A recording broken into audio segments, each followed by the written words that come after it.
আমি নবী কথা দিলাম রে, আমি নবী হাসরের ময়দানে থাকতে আমার একটা উম্মত জাহান্নামে নিতে দিব না।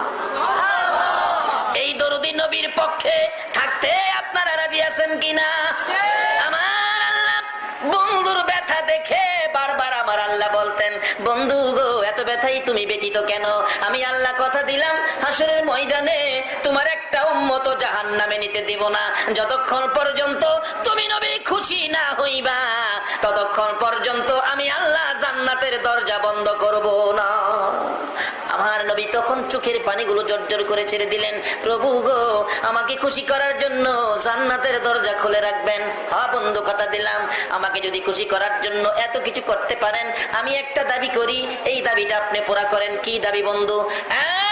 প্রভু হাসরের ময়দানে আমার উম্মতের গুনার খাতাগুলো আমি নবীর হাতে দিলে আমি খুশি হইব।